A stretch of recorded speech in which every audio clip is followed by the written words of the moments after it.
Amen. Yan. Hello mga! Yan. It's good to be back. It's good to see you again po.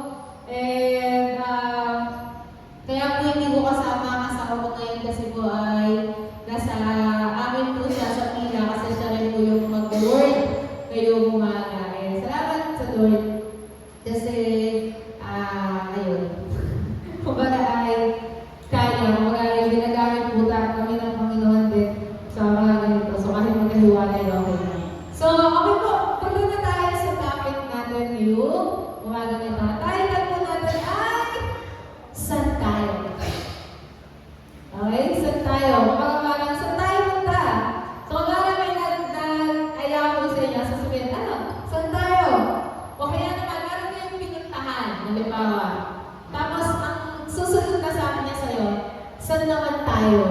Diba? Parang it is so exciting to know na meron tayong pupuntahan.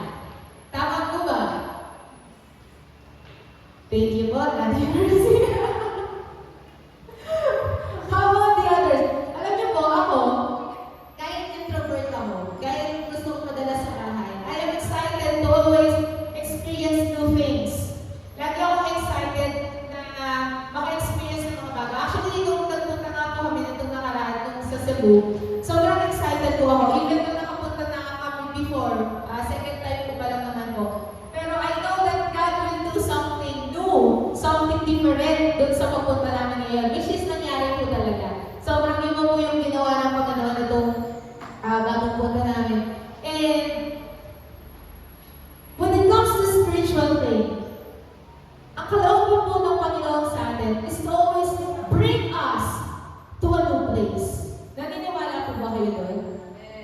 Church, sino po dito ang kasama ko naniniwala that God desires is to God is wanting us to experience new things, to experience new places. Meron po ba? Alam niyo po, kanina, nung pagpasok ko, actually, nung basta magsimula, we are all aware naman po. Ang dami nating vacant seats, tama? And so, kung sa normal na reaksyon o normal na aspeto, pwede tayo malungkot. Kasi bakit naman din natin ngayong umaga and all. Pero alam niyo po, what God reminded me is, una, hindi naman nakabase si Lord sa numbers. Pangalawa, ang kilos po ng Panginoon ay hindi nakikita, ay hindi nakabase sa nakikita mo ngayon. Uulitin ko po yun. Ang kilos po ng Panginoon ay hindi nakabase sa kung ano yung nakikita mo ngayon. Even though we feel like konti lang tayo, still we believe that God will do something great tomorrow. That God will do something greater in the future. Amen po. Kasi hindi natin pwedeng kulawin si Lord sa kung ano yung sitwasyon ngayon. Kaya I am excited to preach it to you. Kasi I believe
lead us into our next destination. Now, kung meron tayong pupuntahan, meron tayong mga kailangan. Ano yung kailangan ba natin pag nag-travel po tayo? What do we need? Yung ticket. Kung may wala yun. Pero isa-isahin mo natin. Una, guide. Una, alam natin dapat. Actually, tama lang ito yung mga sinasabi nyo. Pero tatlo lang po yung gagamitin ko. Una, guide. Ano yung guide? Dapat alam natin kung paano tayo pupunta sa pupuntahan natin. Tama.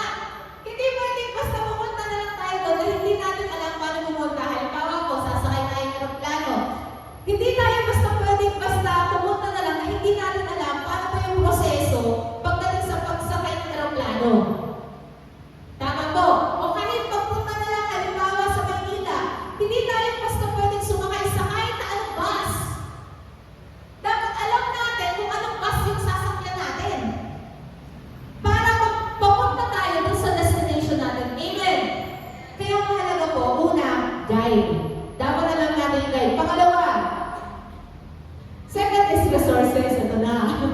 Ano yung mga kailangan kapag mag-travel tayo? Hindi tayo empty-handed. Tama?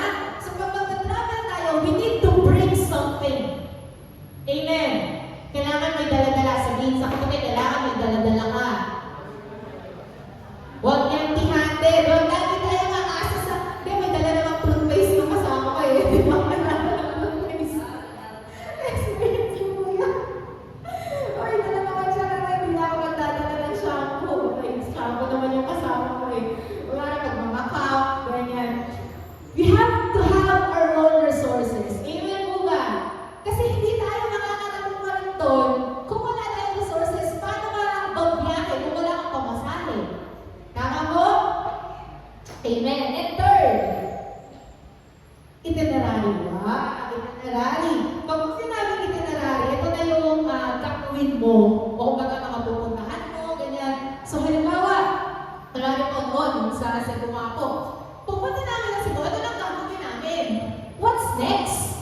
Alam mo naman na, okay, nandito na tayo, ano nang gagawin natin? Nakando na lang, nakatayo na lang, nakatenda na lang, natulog na lang. Hindi po. Once we travel, we have itinerary. Ibig sabihin, meron tayong parang gagawin. Amen? Bakit tayo nagpunta sa lugar na yun? Kasi meron tayong gagawin. Halimbawa, kagaya niyo po ngayon, bakit kayo nagpunta dito? Kasi meron kayong gagawin. Itinerary parang flow ng gagawin, ng journey o kung ano pa man. Amen po. So ngayon pong oras na ito, kanina po, finlash na dyan, buksan po natin ang ating mga Bible. Meron po itong Old Testament yan. Ayan, sa 2 Kings, chapter 4.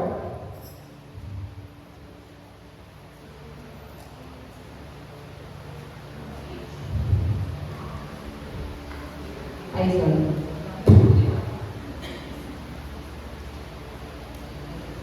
Okay.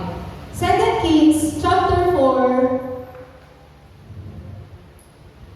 verse 1 hanggang verse 7. Andiyan na po kayo? Okay. Maiksi lang po ito. So, mabasahin na po yung 1, basahin niyo yung 2, 3, 4, sa lipat po tayo. Okay po? Verse 1. Now, a certain woman of the wives, the sons of the prophets, cried out to Elisha, "Your servant, my husband, is dead, and you know that your servant feared the Lord. And the creditor has come to take my 2 children to be his slaves." Verse 2.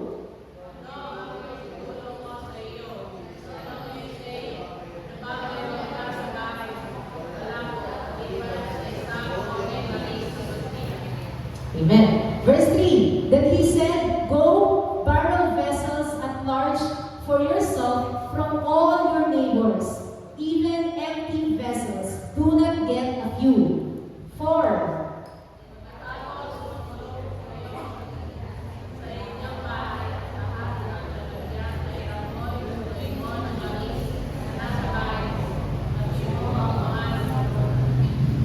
Verse 5. So she went from him and shut the door before her and her sons.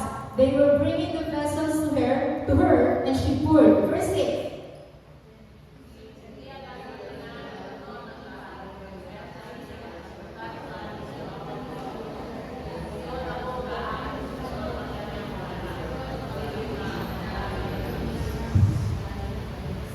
Verse 7, that she came and told the man of God, and he said, go sell the oil and pay your debt.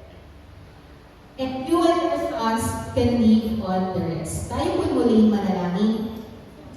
Thank you God, thank you Father. Panginoon, ngayong pong oras dito, nagpapasalamat kami kasi we believe that you are with us and we know that you have something for us.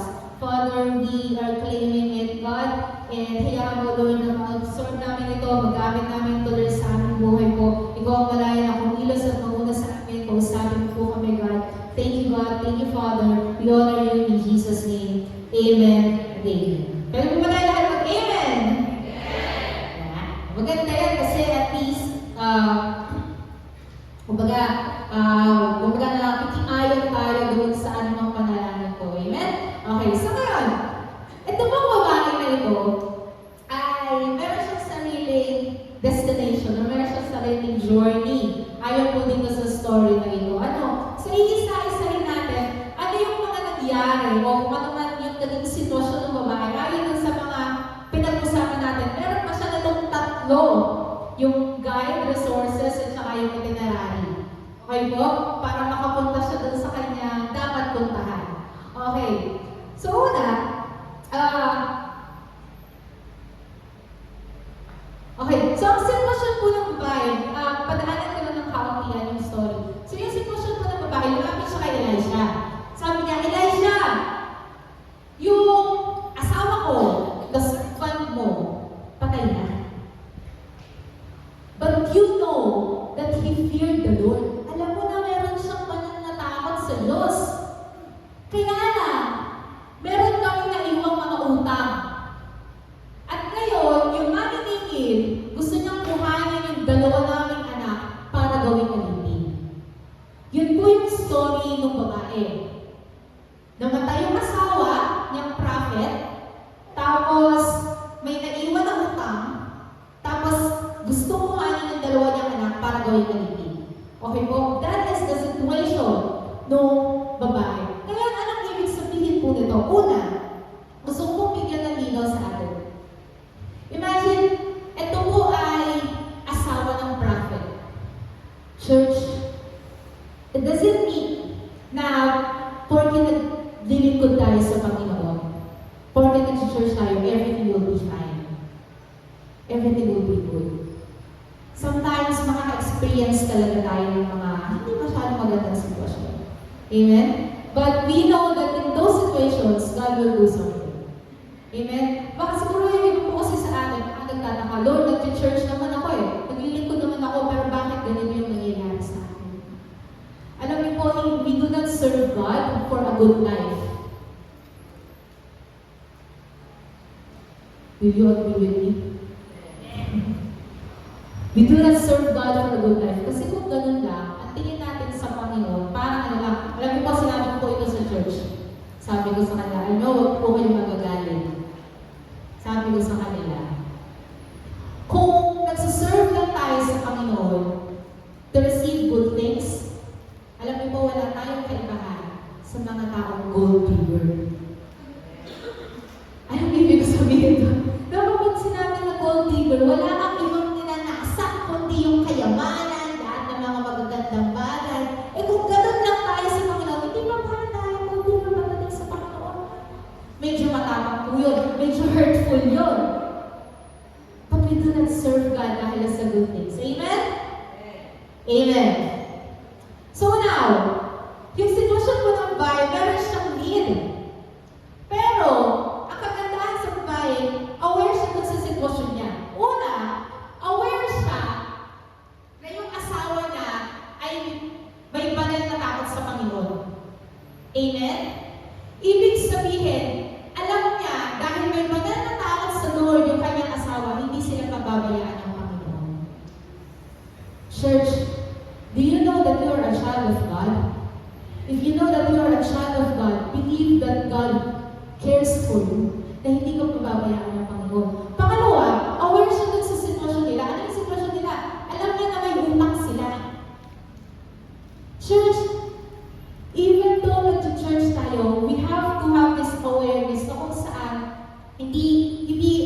okay. May mga sitwasyon na hindi talaga okay.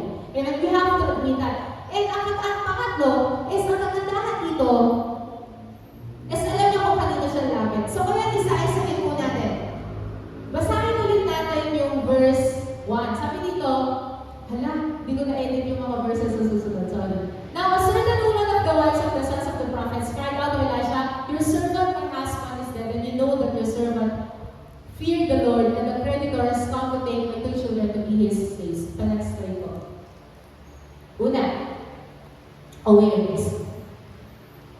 For us to have a guide, church, if we want to have a guide for our next destination, mahalaga aware tayo. Aware tayo saan? Aware tayo sa sitwasyon natin. Mahalaga alam natin kung ano yung kalagayan natin. Most of us, kaya hindi makapunta sa next destination kasi wala tayong awareness kung anong sitwasyon natin ngayon. Minsan, alam mo po yung parang, di ba yung patay na isda, na kung saan na lang dali ng alon, gano'n na lang. Walang sariling buhay. We have to know kung nasaan na ba tayo ngayon. Nasaan ka na ba? Ano ba yung pinapagawa ng Panginoon sa'yo at the moment? Ano ba yung mga bagay na lacking ka ngayong oras nito? Kung saan tayo kulang? Ano ba yung mga pangangailangan natin ngayong oras na to? At ano ba yung sitwasyon natin? Yung babae, aware siya na pamilya niya may tawag sa Panginoon. At the same time, aware din siya dun sa kakulangan nila na meron silang utang. Church, alam niyo po, we won't ask for a guidance kung feeling natin hindi natin kailangan ng guidance.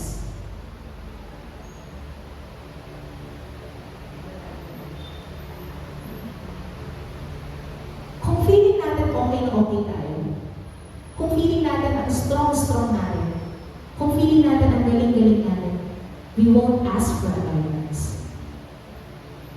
But we have to have this awareness.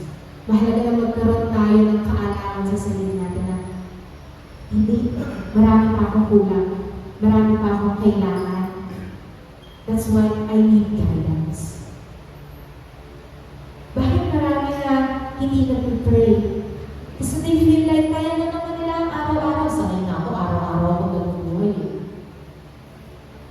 But if we realize na maliligaw lang tayo sa ating buhay pananampalataya kung hindi tayo mananalangin, we will ask God for guidance. Amen po. Amen po ba? Sabi po sa Matthew 7 verse 7, ask and it will be given to you. Seek and you will find. Knock and the door will be open to you. Ang kagandahan dito sa babae, nung na-realize niya na kailangan ko ng tulong. I need a help. Humingi siya ng tulong. Nag-ask siya. Minsan, kaya tayo lost, kaya tayo hindi natin ma-solve yung mga nangyayari sa atin kasi we are not asking God. Hindi tayo humihingi ng tulong. Hinahawakan lang natin yung mga bagay sa sarili nating kakayahan.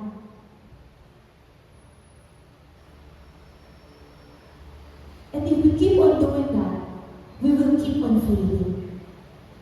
Kasi sarili lang natin kakayahan yung ginagamit natin. Pero kung umaasa tayo sa kakayahan ng Panginoon, we can be assured na yung guidance ng Panginoon maayos. And it will lead us kung saan tayo dapat pumunta. Amen po ba? Amen ba? Church, unang bagay, para magkaroon tayo ng guidance, we have to have this self-awareness. Kailangan alam natin, Lord, nasa na ba ako ngayon? Ano yung kailangan ko ngayong oras nito? You won't ask God for something if you feel like you do not need anything. Uulitin ko po yun. You will not ask God for something if you feel like you do not need anything. Amen. Pangalawang bagay, kapag dito sa guide, is, sige po, next. Yan. She knew whom to ask. Ang ginamitan ng is si Elisha. Church, kapag nakita natin that we are lacking sa isang bagay, mahalaga alam din natin kung kanino po tayo natin. Hindi lahat nilalapitan.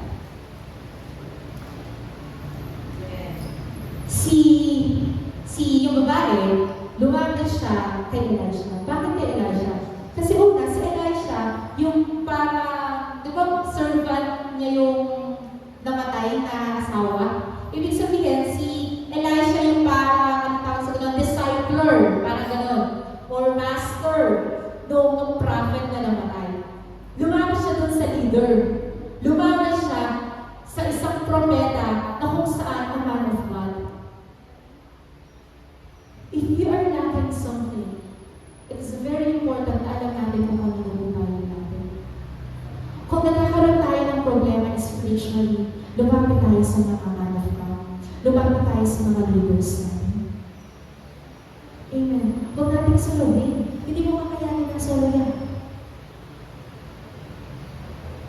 Church, tulungan natin ang isa't isa. Asahan natin ang isa't isa. Tigilan na natin yung pag-isip na we can do it on our own. Kasi hindi totoo. Your company matters. Diba? Parang first sa bahay ko, ulit-ulit ko itong pinabanggit sa ngayon namin. Sabi ko, bad company ruins good character. Sinabi ng Biblia yun. Bad company ruins good character. Kung gusto mong maging mabait, lalapit ako sa mga tao mabait. I'm not saying na layuan niyo po yung mga tao sa salbahe. Because we are called to share to other people. Amen? Pero ang ibig ko po sabihin dito, pansinin natin, where do we spend our time most of the time? Saan mahaba na, saan natin inilalaan yung oras natin ng mas matagal? Do we spend time sa presence ng Panginoon? O baka mas matagal ba yung time natin sa social media? Mas matagal yung time natin sa makikipagkwentuhan? But how about our prayer life? How about our personal devotion? Do we spend enough time with God? Kasi alam niyo po, makikita yan. It will manifest. Kapag ang puso natin, puro negativity, kapag ang puso natin, puro reklamo, kapag ang puso natin, puro hindi maganda, baka kasi we are not spending enough time with God.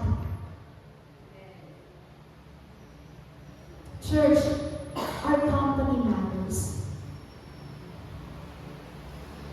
Kung puro negative lang nag-receive natin, it's time na, teka lang, to step back and refocus. Teka lang, dito muna ako sa Lord. Kasi kapag sa Lord ako nag-spend ng time, mas payapa ang puso ko. Amen. Church, it is not about canceling people, but it is about priority. Where do we spend our time mostly? Amen? Alam niyo po, testimony. Medyo usapang babae, pero alam ko naman gets na ng mga lalaki din. Alam niyo po ba, supposedly, yung menstruation ko, yung period ko, ay next week pa, or mga last week ng mga last days ng March.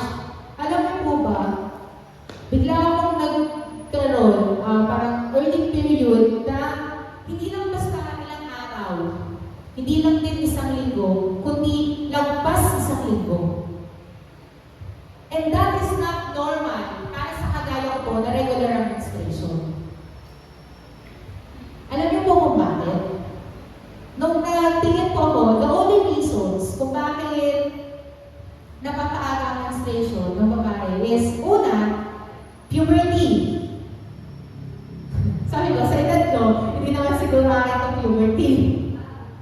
Pangalawa is menopausal. Sabi ko, hindi naman siguro ito para sa akin. Pangatlo po is medical condition. Nagpa-check up na po ako, and salamat po sa sabi naman po ng doktor, wala pong problema sa akin. So everything is okay, everything is good. And alam niyo po ako ano yung mga apat na rason. Apat na yung gift. Pang-apat na rason, stress. Akala ko, I was so calm and collected nitong mga nakaraan. Pero hindi ko po napapansin. Kasi po, ito po, I will share something with you po. Totally naman na, secret ko natin na. Live ko ba? Alam niyo po, ito po mga nakaraan na linggo, we've been dealing something so big sa church. And karamihan po ng mga miyembro, ng mga workers, sa amin po yung malapit niligo. At sinashare yung mga gusto nila na share. And they were expecting us to do something. Kung baga parang alam mo po yung nasa inyo nakaasa, na parang, ate, kuya, ito yung sitwasyon. We have to do something, blah, blah, blah, blah, blah. Hindi ko napapansin. Kada receive namin ang receive ng mga ganong kwento at kung ano-ano na negative, hindi ko at napapansin sa loob ko pala na-stress na ako. Church, there are some things that sometimes hindi natin napapansin. But if we keep on hearing about it, hindi natin napapansin na nagkakaroon na pala ng epekto sa atin. That's why we have to be careful. Be careful sa kung ano yung madalas na natin-receive. Because that will affect you. Amen? Amen po ba? And pangatlong bagay dito sa guide is, she stated the situation, not the solution. Pansinin niyo po yung verse. Ang sabi doon sa verse 1, balikan nga natin. Sabi dito, your maid servant, sorry. 1, sabi, your servant, my husband is dead, and you know that your servant feared the Lord. The creditor has come to take my 2 children to pay his estates. Nung lumapit siya kay Elisha, kinuwento lang niya kung ano yung sitwasyon niya. But, she didn't ask kung ano yung kailangan niya para sa akin. She didn't ask for money. Elisha, bigyan mo naman ako ng pera, dami kong utang. O kaya naman, Elisha, pwede ba ikaw na lang yung magbayad ng utang ko? Total servant mo naman yung asawa ko. Hindi ganun. Nung lumapit siya kay Elisha, share lang niya yung sitwasyon niya. But she didn't ask for a solution. Church, you know what? Sometimes, when we pray to God, we are giving God. We are already giving God the solution to our problems. Lord, ito yung sitwasyon ko. Pwede po ba na, Lord, pwede bang next month may trabaho na ako? Lord, pwede ba mag-promote naman ako? Lord, pwede ba akong magkaroon ng 30,000?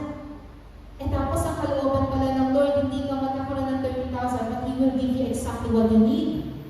Kung na, saan mo magagamitin yung 30,000? Hindi ka halimbawa na, ano ba nabibili ng 30,000? Laptop! Kung Lord, pwede 30,000, kailangan ko ng laptop. Eh, ang gusto ng Lord, hindi ka bigyan ng 30,000, kung ibigyan ka ng laptop mismo. Amen? And the problem is sometimes, kung malapit tayo sa Panginoon, nagbibigay na tayo agad ng answer sa Panginoon. Church, walang masama to ask God. Amen? Kasi we've been hearing a lot of it from the past preaching.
for guidance kung tayo na mismo yung nag-take control over our lives.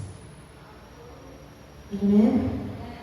If you really want to have a guide from God, let God do His way of us.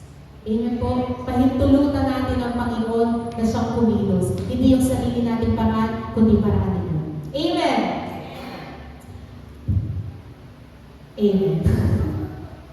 And next, yung nakalagay yan, let's be intentional. Next, let's take a step closer to God. Yung pong babae, hindi siya naghintay basta na mayroong lumapit sa kanya at tutugon sa kanyang mga utang. Anong ginawa ng babae? Church, lumapit siya kay Elisha. Nag-step forward siya. Sometimes, para ma-solve yung mga problema natin, we have to take a step closer to God. Amen? Church, let's be intentional. Let's take a step closer to God. Amen? Amen po. Sabihin natin, take a step closer. Take a step closer. Ayan. Next, number 2. Punta na tayo sa resources.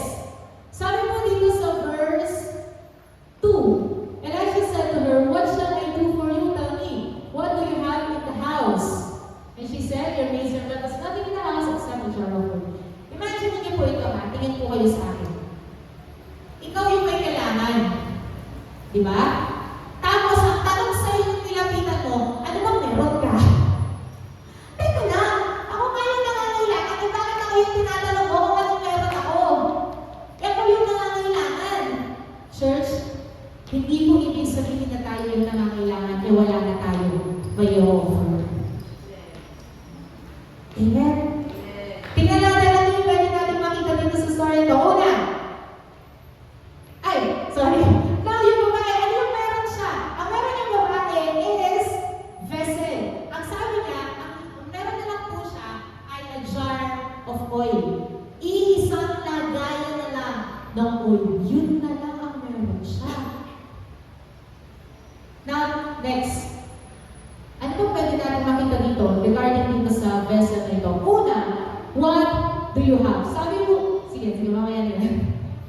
Una po is, what do we have? Church, kagaya ng pinamit ko po kanina, it doesn't mean na porke tayo yung nangangailangan, ay wala na tayo kayang offer. What do you have right now? Do you have time? Do you have energy? Do you have a skill? Do you have finances? Do you have, ano ba? Ayun. What do you have? Church, whatever you have right now is enough para makakilos ng miracle ng Lord sa buhay mo. Amen? Sometimes hindi natin kailangan ng sobrang dami. Minsan nakala natin, Lord, hindi, saka ako gagawin yan kapag meron akong sarili ganito, kapag may ganyan ako, etc., etc. But sometimes, ang ina-ask ng Lord sa atin, ano bang meron ka? Si Moses, ang meron siya, tungkod. And you know the story. Anong ginawa ng Lord? Ang dami yung ginawa doon sa pamamagitan ng tungkod na yun. Di ba yung tungkod na linahas? Yung tungkod ginamit para kahawi yung dagat. Yung tungkod na gamit din para dumalo yung tubig. Dahil lang sa tungkod. Well, si Lord po yun, ha? Ilinawin natin. Siyempre si Lord yun. Pero that is the medium or yung instrument. Now, whatever you have, no matter how simple it is, God can do great thing out of it. Ang tanong na, ano ba yung meron tayo? And the next question is, are you willing to offer it to God? Lord, ito na lang yung meron ako. Pwede bang akin na lang ito? Ang inaas ng Lord, anak, pwede mo bang ibigay sa akin yan? Yung natitirang meron ka, pwede mo bang ibigay sa akin? Alam niyo po, sometimes, Lord, itong oras na nga lang ang meron ako eh. Pwede bang akin na lang itong oras na to? Anak, pwede mo bang ibigay para sa akin yan? Alam niyo po, a sort of testimony. Very simple lang itong testimony na ito. I'm not the most prayerful person po na makikilala niyo. Aminado ako sa bagay na yun. Hindi po ako sobrang prayerful na tao. But you know what? After Cebu, babalik. After Cebu, God spoke to me. And alam mo po, sobrang pinakita ng Lord yung kahalagahan ng prayer talaga. And sabi ko, I decided kung natin pala kami, sabi ko, pag-uwi, I will spend a specific time. Kung saan pag ganitong oras na, magpe-pray ako no matter what. Kahit anong sitwasyon, kahit nasaan, basta tumutok na yung ganitong oras, mananalangin ako. And you know what, salamat ko sa Panginoon, baka isang linggo na naman ako. Pag ganitong oras, inilalaan ko sa Panginoon. Alam niyo po, sabi ko, nung una, medyo nag-aalangan ako, kasi po ang nilaan kong oras sa Lord ay medyo late night. Kasi po yung time na medyo tahimik na, wala na masyadong distraction sa paligid, kung makakapag-pray na talaga ako. Alam niyo po, yung late night na yun, that is the only time na kung saan pwede po kami mag-bonding ni Nico. Kasi po, daily, pumapasok po si Nico, 8 to 5. Tapos po, kapag gabi, meron po kami laging schedule. Tuesday, pumupunta po kami na, Tuesday po ay pupunta po kami na Victoria, sa outreach po namin sa Victoria. And then Wednesday, prayer meeting. Thursday ay devotion po ng worship team, plus nagtuturo po ako ngayon ng sayaw. And then Friday, youth jam. Saturday, PMA, at saka po practice na worship team. And then Sunday, dito, minsan, kumbaga, madalas wala po sa akin, pero minsan na dito, facility. So, kumbaga parang yung time na late night, yun na lang yung time namin para makapag-bonding. Sabi ko, Lord, mag-pray ako, hindi lalo mababawasan na yung time namin na kami lang. But you know what? Sabi ko, Lord, I will give it to you. I will spend my time with you. Kahit na, and alam niyo po, salamat sa Lord, kasi kahit 1 week pa lang, pinapakita na ng Lord yung difference noong time na pinaglalaanan ko talaga siya ng time kumpara doon sa time na hindi pa masyado. Ano pong ibig sabihin dito? God can work on what you have as long as you are willing to give such. Church, kaya mong kumilos ng Panginoon sa kung ano yung meron tayo, basta willing lang tayo ngayon. Ang tanong, handa ba tayo na i-offer sa Lord kung ano yung meron tayo? O sasarilinin na lang natin? Lord, ayoko ang Panginoon. Next, ano ba yung sa resources? What do you lack? Alam niyo po, sabi dito, ang meron na lang, sabi ng babae, ang meron na lang daw siya, hindi isang lagayan, hindi isang jar. Ang sabi sa kanya ni Elisha, manghirap kasi ng aking tayo mo, ng empty jar. Alam niyo po, nung una, iisip ko, bakit pinapahiram ni Elisha ng jar? Una, yung meron yung babae, isa lang kasi. She was lacking something. Ibig sabihin, yung sitwasyon ng babae, sometimes, hindi enough. Yung meron siya, hindi enough. That's why she has to ask someone for more.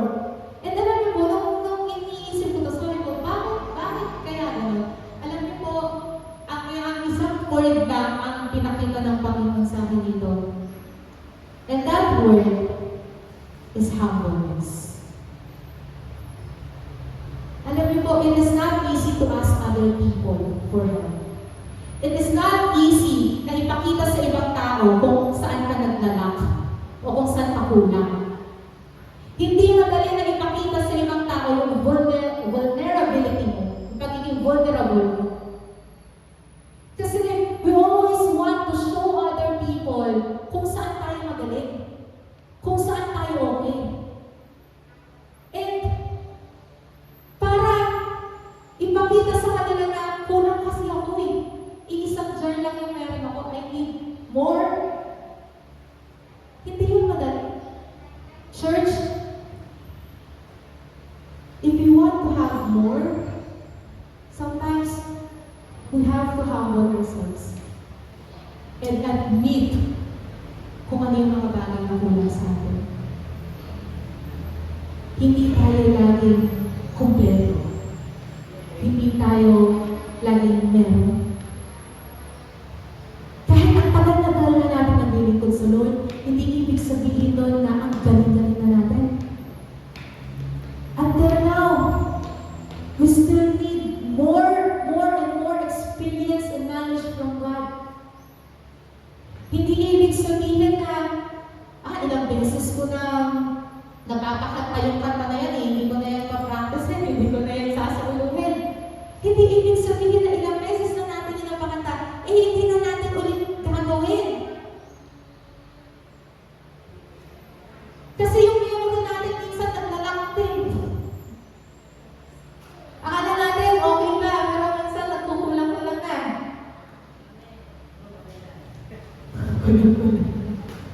Amen? Church, kanina ang tanong, ano yung meron ka? Nasagot po ba natin kung ano yung meron ka? Ngayon ang tanong, ano yung wala ka? Ano yung wala ka? Delikado pag hindi natin ito masagot. Baka mamaya kasi ang tingin natin sa sarili natin, hindi. Ako? Kulang. Ako to eh. Church, ano yung wala tayo? Let's ask other people for it. Amen? Sabi ko dito, vulnerability is not a weakness, but it leads to humbleness. Wait lang, nasa ba? Ayan. Vulnerability is not a weakness, but it will lead to humbleness. Amen po. Amen. It is okay to be vulnerable and to ask other people for help. Kung nagkamali tayo, if we fail in life, church, normal magkamali.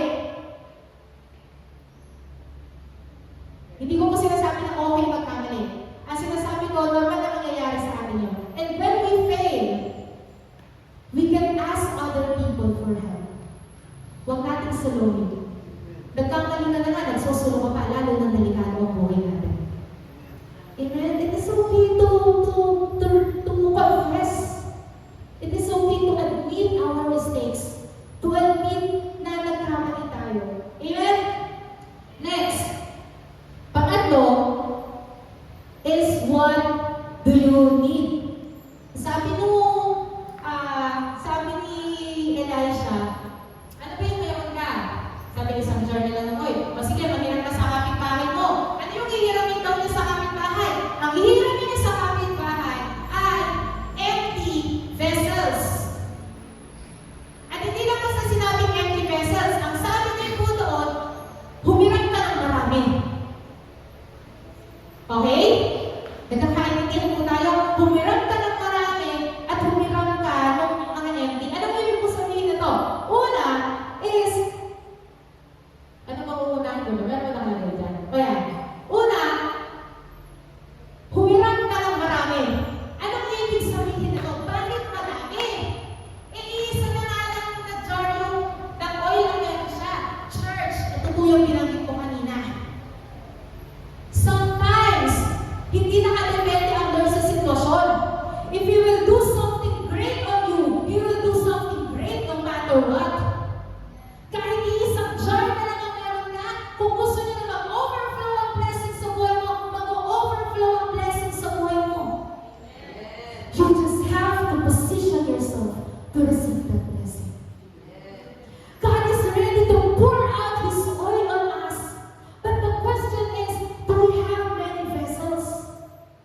Marami ba tayong empty vessel na kung saan lang tangpuhusan? Kasi baka mamaya, magbuhos ang Panginoon ng pagpapala, hindi ka handa kasi wala kang vessel. Church, if you want to receive great blessings from God, we have to position ourselves to receive that great things from God. Hindi pwedeng umupo lang tayo. Darating ang time, God will bring many people in this church. Ang tanong, are you ready?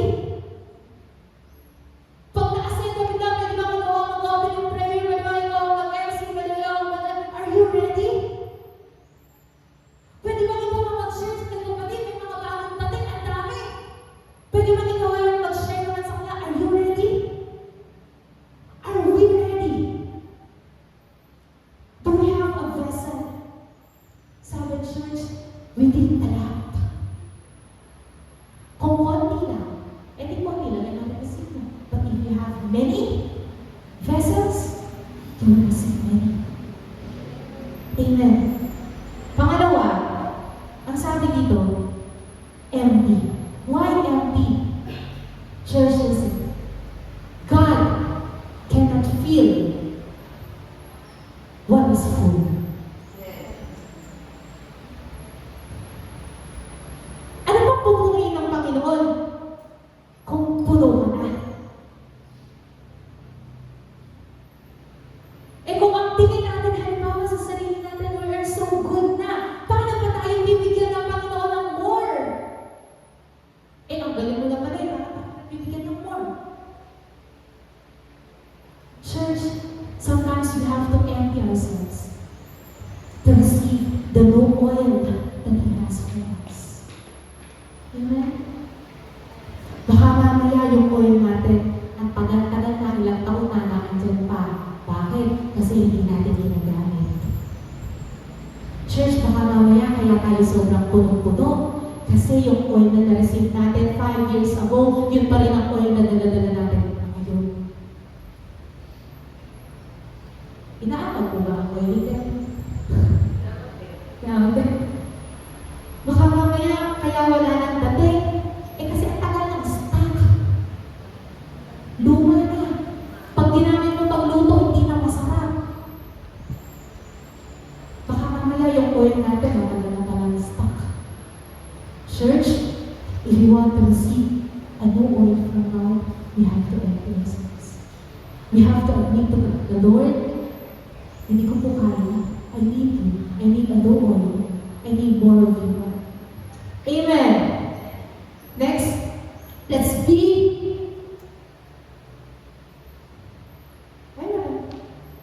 Ayan. Ay, sige na. Mabalik. What do you need? Pakakilala na. Ayan, we cannot limit God what He can do.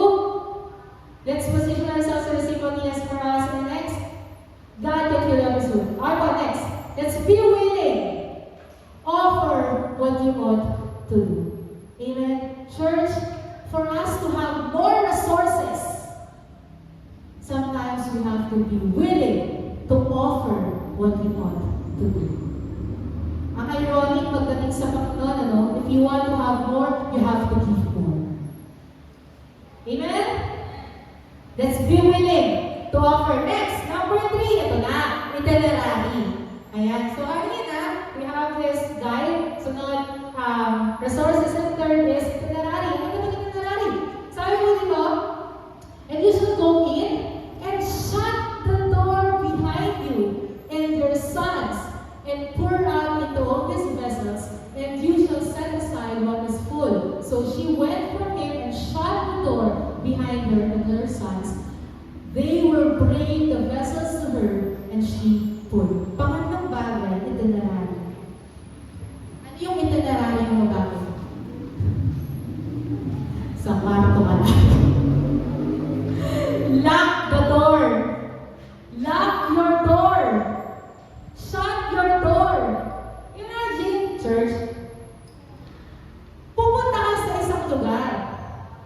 Tapos ang sasabihin ko lang, sa bahay lang tayo, hindi tayo mamamasyal. Parang, magpunta pa tayo dito, hindi pa natin naman tayo sa loob ng bahay. Pero alam niyo po, yung itinuro ng Panginoon sa kanya is to lock the door. Ano ba pinapakita dito? Ayan, lock the door. Ibig mong sabihin, it is you and God alone. Tandaan niyo po yung isang verse. Sabi din sa verse, Matthew 6, verse 6. Sabi dito, but when you pray, go into your room, close the door, and pray to your Father who is unseen. Then the Father who sees what is done in secret will reward you. Sometimes, for God to do a miracle, kailangan niya muna ikaw na para pwede bang kayo muna. Hindi naman totally kulungin. Pero minsan, na-experience na po ba natin yun? Yung parang feeling natin, Lord, bakit ito lang ako?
Why?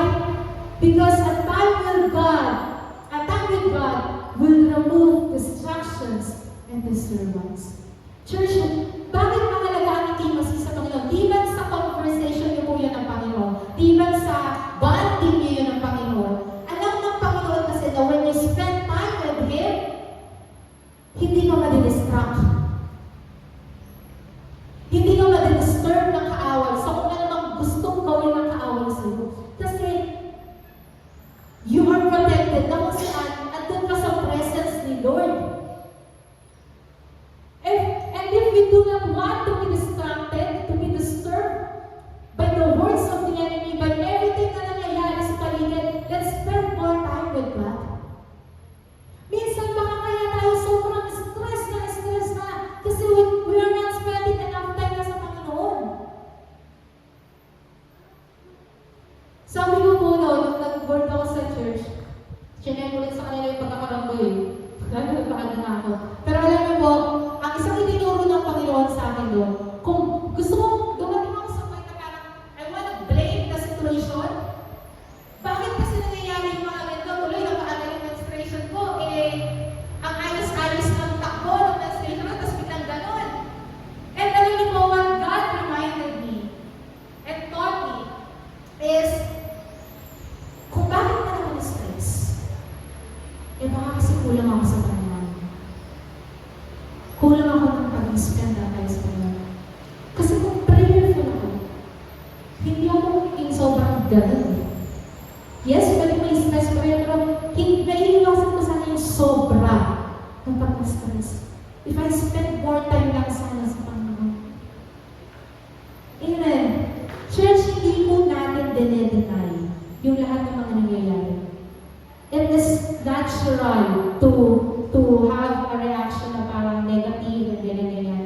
Pero, yung pag-spend ng too much time doon sa negative emotion, doon na tayo kailangan gumawa ng action. Amen? Amen po ba? May kasama mo ba ako?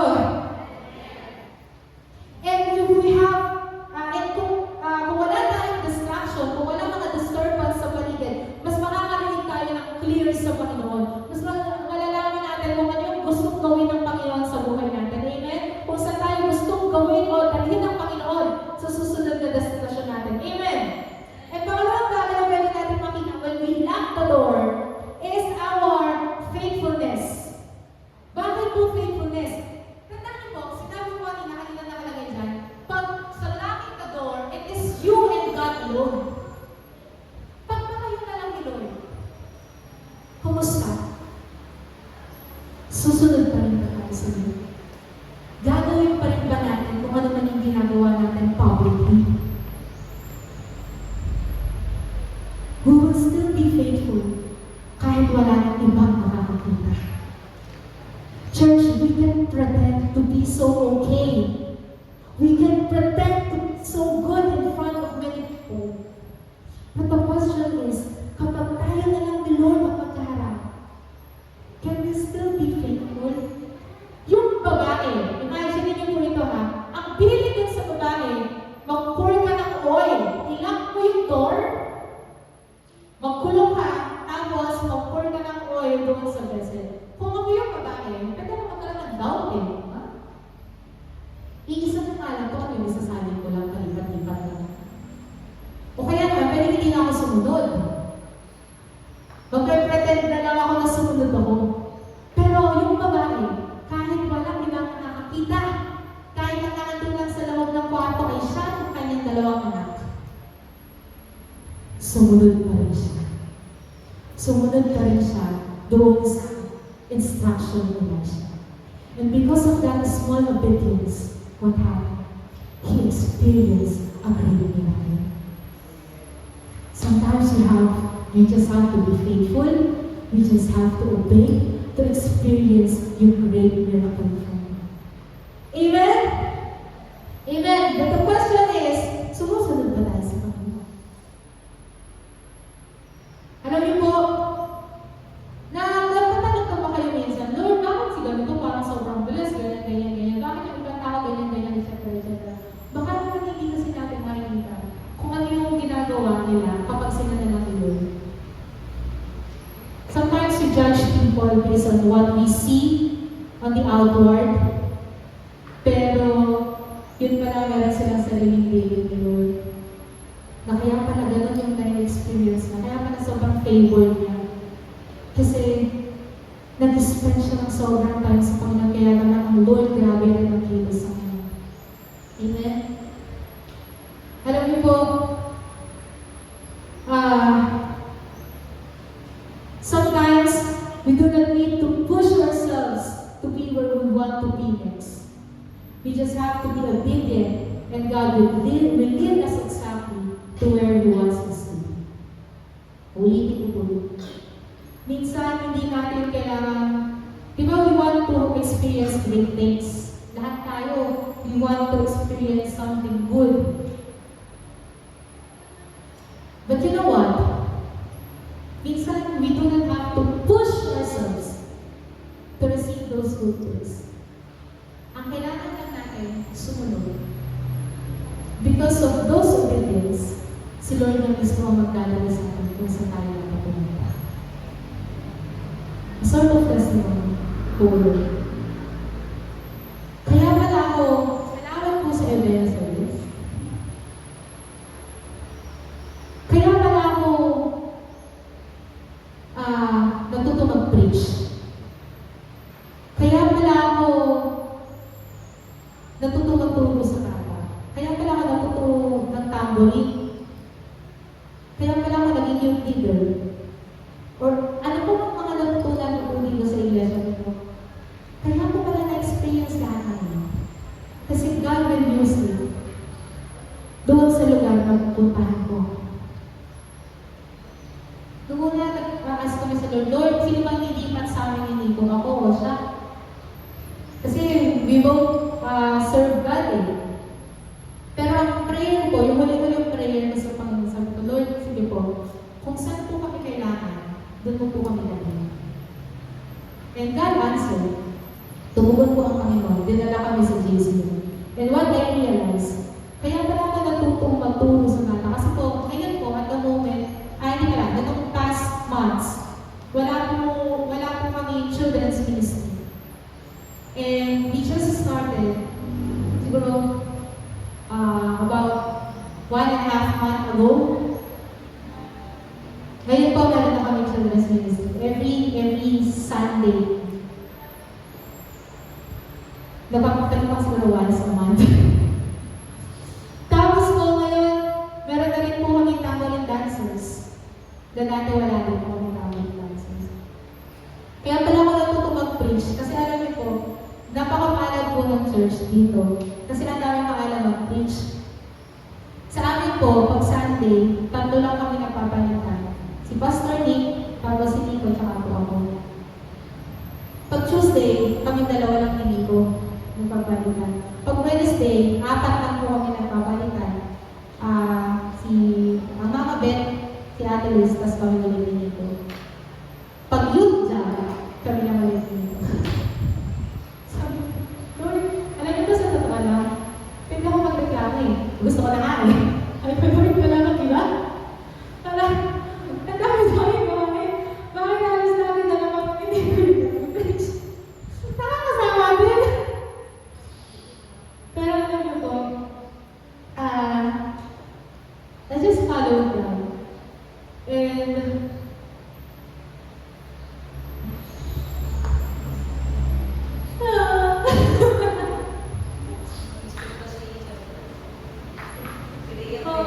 invite po kayo next time ha, para kayo na naman. He just followed God. And alam niyo po, grabe yung favor ng Panginoon sa amin. Hindi na natapos yung pangayan. Every time nakakawayan kami, di mo. Alam niyo po, nung nagpunta kami ng Cebu, dapat mamaya ako matutawag ko din. Pero sige, pagpunta na natin. Nung nagpunta po kami sa Cebu, Sunday.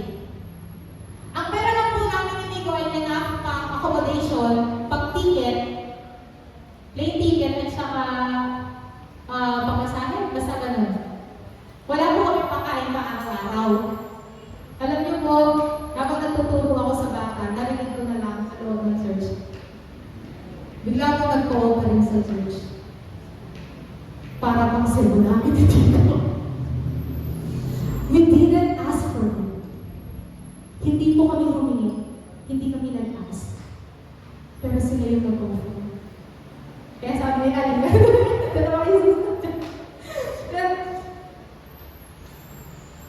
we didn't ask for it, pero ibinigay ng Panginoon. Noong Wednesday po, nag-work ako sa prayer meeting. Ang pera na lang po namin that time, meron pong 70 pesos hindi ko sa GCash. Tapos ako, meron na lang pong less than 10 pesos na cash, na hawak coins. Yun na lang. Alam niyo po, after prayer meeting, meron po nakipagkamay sa akin.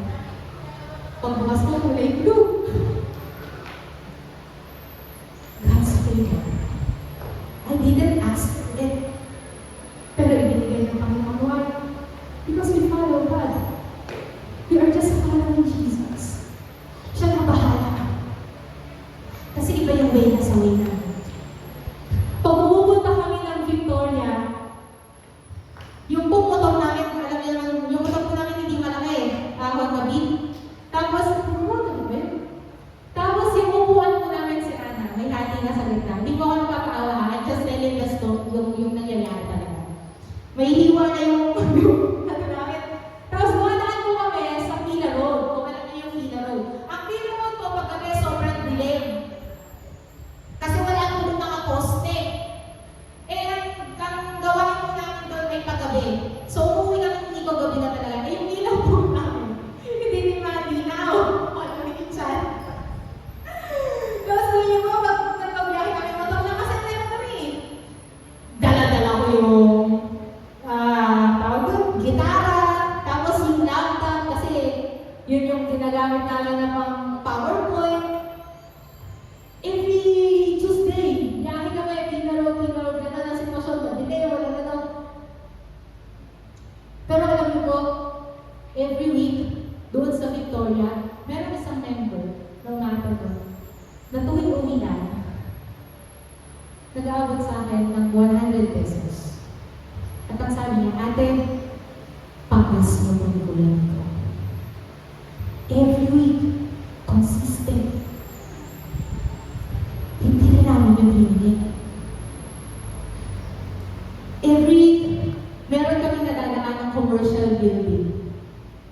Sabi namin, lagi, tuwing nakapadaan kami doon, ganda na to, no? Someday, kung dito itatayo yung church. Wala lang kami enough resources pa ngayon. Pero we believe na si Lord din naman. Kung paano nag-provide si Lord, pwede ko ba ako? Kung paano nag-provide si Lord noon sa mga simpleng bagay, I believe na si Lord din patuloy na mapag-provide sa mga susunod. Amen? Uulitin ko po yung sinabi ko kanina.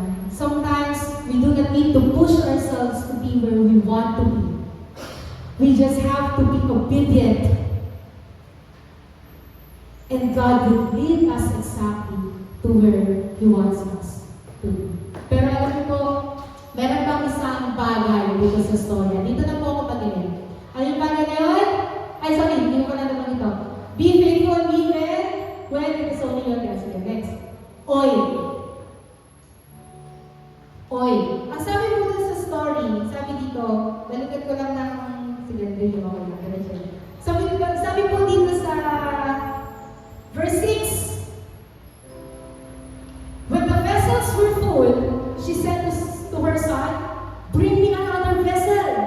And he said to her, there is not one vessel more. Oil, stop. Kailan tumigil yung oil? Tumigil yung oil nung wala ng vessel. Church, God wants to pour out oil sa buhay natin.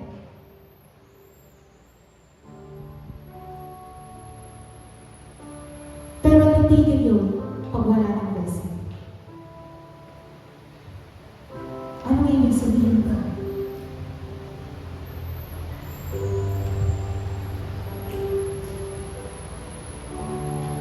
We just need to have an empty vessel. We just have to ready our vessels to receive what God has for us. Yung oil na to is the answer dun sa mga kailangan ng babae. Amen? Pambayad kita. Anong nangyari? At gamitin ko tong oil na to. Sige, nagkapuno na, dumami yung oil. Ipagbenta mo na yung oil, sabi ni Elisha. And the rest is yours. Church, God wants to answer your emptiness. God wants to answer your need. Yung mga pangangailangan natin, gusto niyang tugunan ng Panginoon. And God is very much willing to do so. And God can do it. At tanong lang, ano pa tayong message? Pa next slide na, meron ba? Sige mo. God has something new for us. Next, we just have to be empty to receive again and let God do His work. Wait.